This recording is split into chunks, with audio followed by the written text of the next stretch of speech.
Between Poland to Turkey, I think that I recovered physically, but mentally, I broke.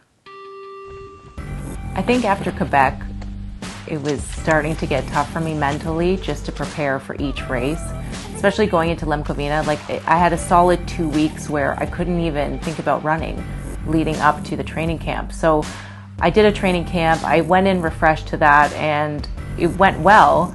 And leading up to Lemkovina, I really started to notice the effects of all the racing throughout the year. I think in the first half I pushed way too hard, and I think that probably upset my stomach a little bit. I mean, I typically don't run that fast, but I was just kind of going with the flow of people. So I think going at that pace and then trying to eat a substantial amount of food at the aid station, I got sick. I think I learned my lesson this year. If you're vomiting for more than 2-3 hours, put up the white flag. It's okay. Just smile, laugh, and keep going on. Cappadocia Ultra Trail was the race that I had always dreamed about competing in. It was this incredible scenery and topography, and when I was formulating this year, I actually was pretty much formulating it around this race because it was something that I just felt so strongly about, and I just was so excited to compete in.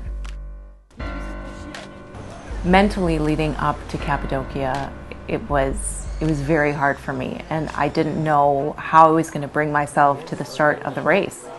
The night prior to the race, I was a complete disaster. I was just sobbing and crying, like I just broke because I did not know how I could go into another race and go in with that same mental clarity and grit and grind you need to compete in an ultra.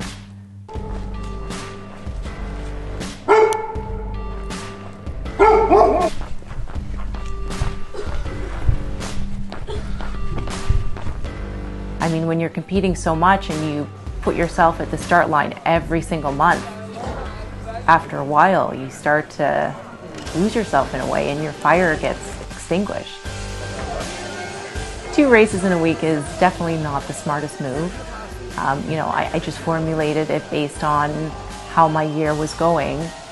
I didn't think that it would be so challenging mentally. At the commencement of the year, I thought, okay, something's gonna break physically on me. My knee's gonna give out, my back, my hip, something. But I don't think you realize how hard it is mentally to keep going and keep that same fire ignited within you. I finished Cappadocia, and I'm very, very happy for that.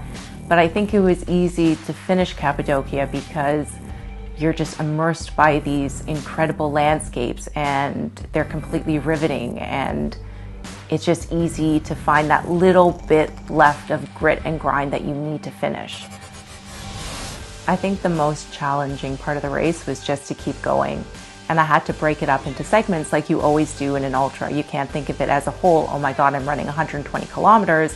It's aid station to aid station to aid station. And that methodical method in my mind was the only way to keep going the entire race. And then when night hit and we started to climb, then it got really challenging because it was you against you, and you're fighting against your mind and you're fighting to keep going. I think at the midway point to end, you question why you're in this race, why you're doing what you're doing, because it is pretty crazy what we do as ultramarathon runners. And during this race for Cappadocia, I really was questioning what I was doing. Do you find the answer?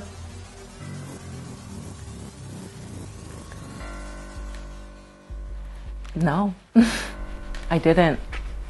I think in part there is still that little bit of fire that I need to reignite, but I think it's okay to be candid and say that, sometimes you're not okay during a race, and we all go through that.